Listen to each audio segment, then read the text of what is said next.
As much as everyone, including us, loves to say that you can climb to high ranks with only macro, it is incredibly clear that having good mechanics in League will help you climb so much easier and faster. If you could guarantee that you'll outplay your opponent in every fight that you take, it would give you infinitely more opportunities to carry every single game. Of course, improving your mechanics isn't easy, otherwise everyone would do it, right? But in this video, we're going to make this process a lot simpler for you by providing you 20 different tips, plus a bonus one at the end to help you on your journey to improve your mechanics. At first, I'm going to cover what I believe to be the biggest hurdle that most players should go through to improve their mechanics faster than everyone else. And from there, I'll just be covering a bunch of easy tips that you can begin applying immediately to boost your mechanics starting today. Improving at League shouldn't be so difficult, and at Skillcapped, we are constantly revamping our teaching methods to keep up with how good the average League player is these days. Our courses take the years that challengers have spent honing their skills, and we distill it down to the most important information you actually need. We pride ourselves on teaching you what actually works in your elo, so you don't waste any time with information that only works when you've got 4 other challenger players on your team, like coordinating crashes in multiple lanes to invade and set up vision. Some strategies just don't work in the average player's game, and our confidence in how we teach is backed up because we offer a 5-division rank up guarantee when you actively use skill cap, so we have to make our service work for you, otherwise you don't pay. That would be like if a gym offered your money back if you don't get ripped. They would go out of business instantly, and yet here we are. So if you're looking for detailed courses for any of the 5 roles that you play, settings guides, macro, or anything else you might need to get better at League fast, then check us out after this using the special discount link in the description below. Okay, the first thing anyone thinks about when it comes to mechanics is obviously super hype outplays or something like that. But if you've ever watched a really cool play and then looked at the comments section, there's almost always someone being obnoxious like, yeah, that wasn't that impressive, any gold player can do that these days. As annoying as these people are, they're kind of right, but they are missing a key piece of the puzzle, which is why they couldn't make that same play themselves. League of Legends is technically a pretty easy game in terms of micro required. It doesn't even compare to controlling something like 200 units in StarCraft, right? That's the reason that a lot of big plays often don't look that hard to pull off. Technically, everything done is really simple, but if you put 99.9% of players in a similar situation, they would whiff and fail to play big time, and here's the reason. When you're watching someone make a play, you're not actually in the game. Your focus is entirely on what's happening on the screen, and you have to put zero mental energy into the actual mouse and keyboard inputs required to make that play happen. So let's imagine that you're versus a Lux in mid. It's just you and her. If you are 100% focused, you could probably dodge 90% if not more of her bindings. Even if you think you're 60 years old and you have the worst mechanics and reaction time in the world, you could definitely dodge almost every single one. However, in a real game, when you're in the middle of a skirmish or teamfight, you get caught way more often than you should, right? That's because you're having to pay attention to a lot of different things going on, while also thinking about moving your champion, and because of this, your attention is not 100% on the Lux in front of you. And that brings me to the biggest mechanical difference between high and low elo players, your mental stack. All this means is basically how much information you're able to process at the same time. What challengers and pros can do is process so much information automatically without having to think about it that they can focus on the big picture stuff that actually matters, and as a result, they can make those plays look really easy to pull off. On the other hand, when I watch or coach low elo players, they'll often miss the really simple thing right in front of them, and that's because their attention was occupied with the tons of things you have to track in League. This is what I want you to understand. The clicks to make plays are relatively easy, but trying to do that while in the middle of a game and having to track a bunch of different information while also moving your character properly is really hard. So what are you supposed to do about it?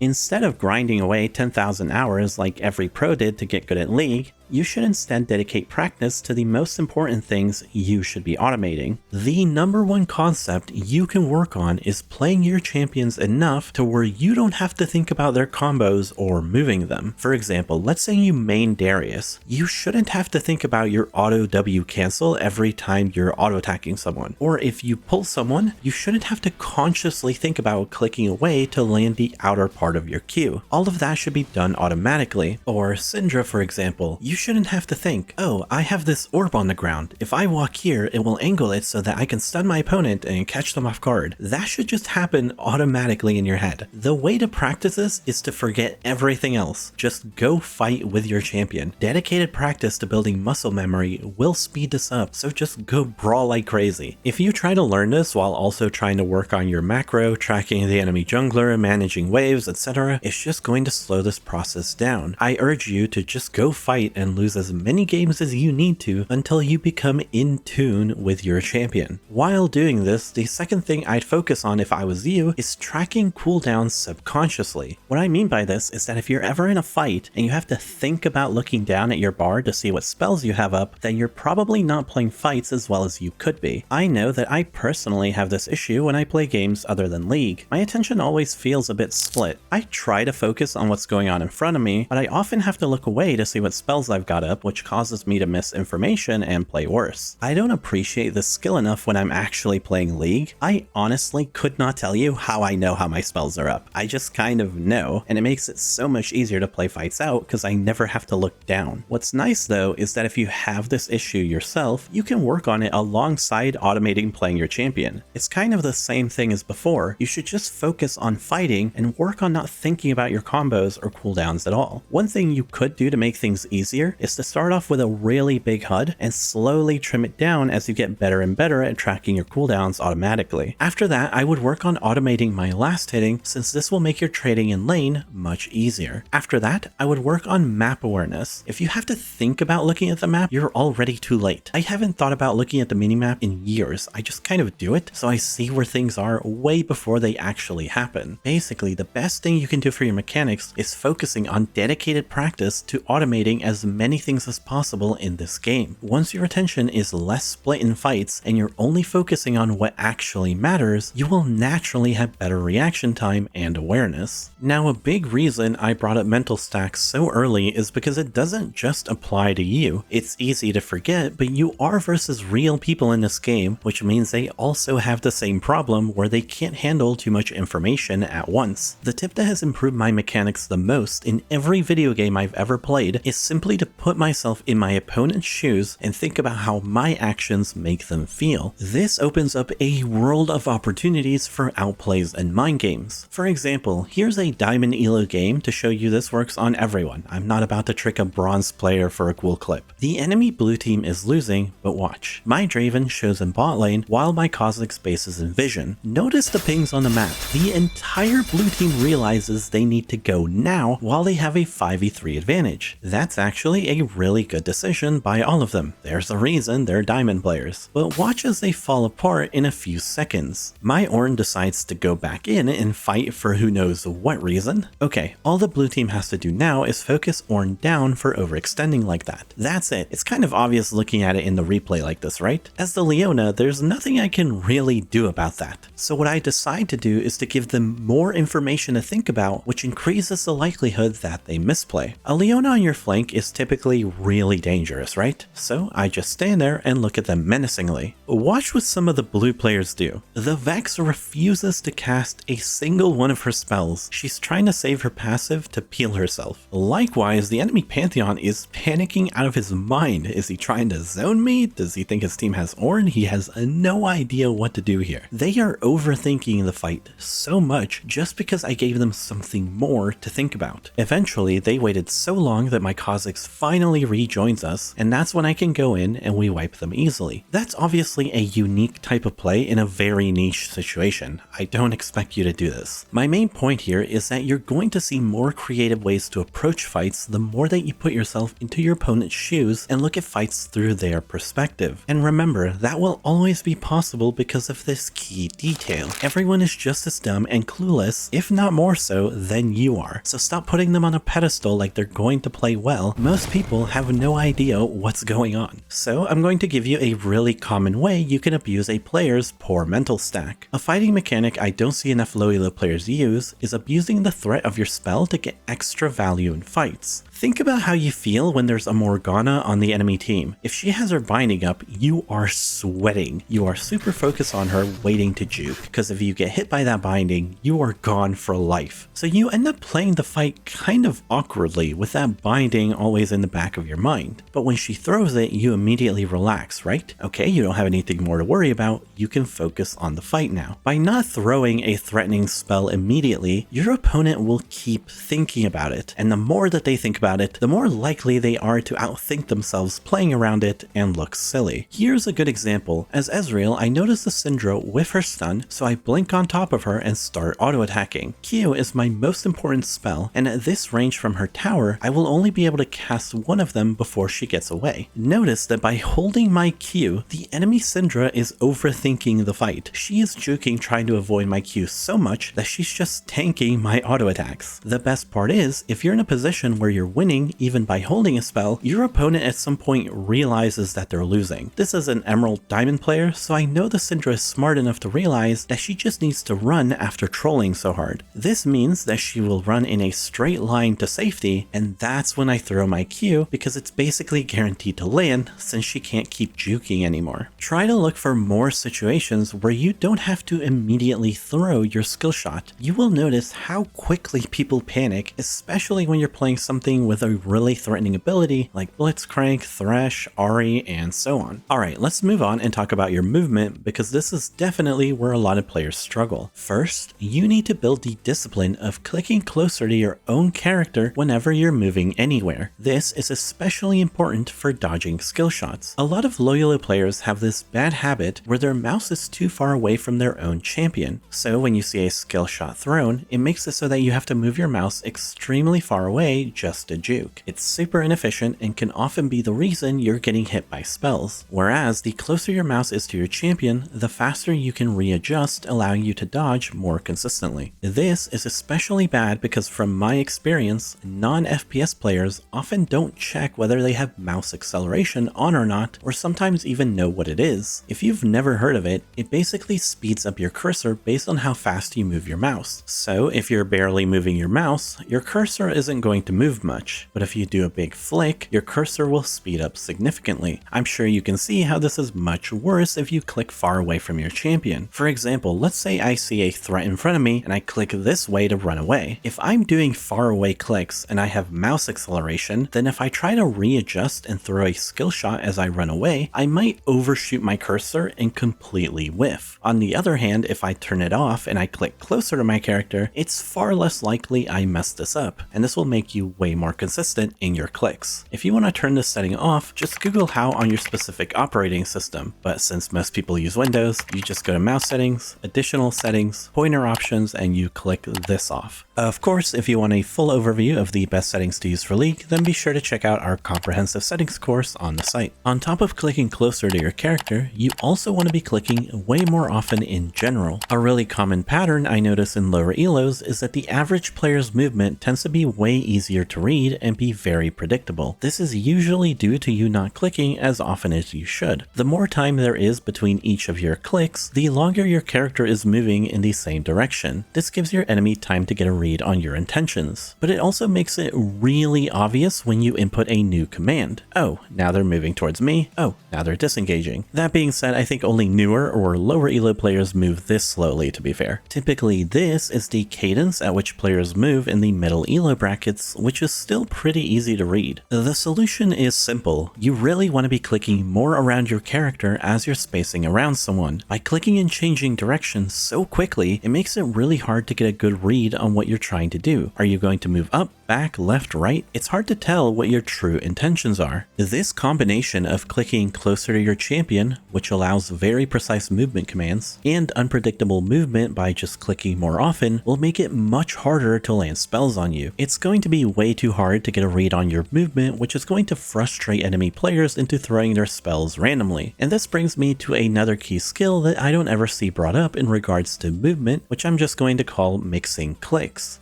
I want you to think about how amazing it feels when you're in a brush and someone is walking by you. It is so chill to just line up your skill shot and nuke them, right? Well, let's think about things through your opponent's perspective again. Imagine that throughout the lane, you're consistently making your movement hard to read. This might annoy your opponent. They're going to feel like they never know when they can actually hit you with a spell. But if you randomly started walking towards them in a straight line, what's their immediate reaction going to be? Well, they're just going to feel relief or excitement that there's finally an easy opportunity that they can land a spell on you. Then all you have to do is a second or so after that long stride, you juke back. And trust me, this baits out skill shots very often. Mixing up how you click and move your character is definitely a higher level move, but this strategy is pretty easy to do, and trust me, it's really useful at a pro level, but even more so versus lower elo players who probably don't even realize you're mind gaming them. Alright, let's move on to some other mechanics, starting with a super underrated one, just looking at enemy information panels. Let me reiterate, without a good mental stack allowing you to focus on multiple things, it's going to be hard to use this tip in the middle of a fight. But if you are able to look at this panel, you're going to gain a lot of options for playing fights out. First up is simply movement speed. You can see how fast your opponent is running and then compare it to your own speed. I'm sure there's many of you out there that play with rune information showing like I do. The bind to cycle this is Control C, so you can quickly shift to this in a fight. By comparing your movement speed, you just get really good information about whether you can chase someone down, whether you need to use flash to finish someone off, or maybe you won't need to use your mobility spell to run away, saving you a valuable cooldown. Next is simply tracking enemy buffs. Fighting Garen is a pretty common example of this. Most players know that his W gives him a shield and some damage reduction, but I don't think most players know how long this actually lasts. Garen ends up taking 30% less damage for 4 entire seconds. This is not visually obvious on Garen, and it's a big reason why he's much stronger in lower brackets. Players dump so much damage into his W thinking it's over, when in reality the buff lingers for quite a while. If you use the panel, you can clearly see this. And the third is rune information. Keystones provide a ton of power in League these days, especially during the laning phase. You can clearly see when your opponent's keystone is going to be up in their info panel, which can give you very big insight as to when they might be looking to fight or harass you again, letting you avoid it. The best use of this is definitely versus ramp up keystones like Conqueror and Lethal Tempo. As the fight goes on, you don't want to just sit there versus a champion that has one of these fully stacked, so you should try to disengage and kite them and let their keystone run out. Then you can plan your re-engage right as their rune is falling off, letting you catch them off guard and get the upper hand in the fight. Do keep in mind that Lethal Tempo winds down stack by stack, so don't re-engage too early and get baited by this. Before moving on, I just want to address that on its own, using the panel info may not seem that useful and kind of niche even, but it holds so much information that combining it with some of the other concepts we've learned already will allow you to go for outplays more often if you actually look for those opportunities. Here's a basic example. I'm Ari versus a relatively high elo Anivia. I saw that her electrocute was coming back up, so I'm going to use that as a timer to punish her. First, I wanted her to feel calm and not overwhelmed by my clicks, so I do very slow and passive clicks side to side so Anivia doesn't feel any pressure. Then, as her electrocute is coming back up, my minion is also dying. At this point, I'm going to combine 3 concepts to outplay her. Punishing on a last hit timer is the most fundamental of fundamentals, and I know this Anivia knows that. I'm also aware that she's probably good enough to know that her electrocute is up soon. So on one hand, Anivia knows I want to walk up and punish her right now, while she herself is on a good trade timer. Now all I have to do is convince her that the vision in her head is how things are actually gonna go. I give her exactly what she was looking for. I mix up my clicks and I input a straight dive right into her, and would you believe it, she falls for it. Now without her Q, she has no more pressure, and it's very easy for me to completely zone her off the wave. This is what I want you guys to take away from this video. Having good mechanics isn't just insane reaction times and superhuman APM. Whether it's simple laning or a really hype outplay, it almost always boils down to combining a bunch of basic concepts you can definitely pull off too. Do you want to know how Draven outplayed that fight? The player after the game actually discussed how he had the awareness to check Kallista's mana mid-fight. That's why I didn't flash. I saw he had 21, I was like, okay, he can't E, I'm fine.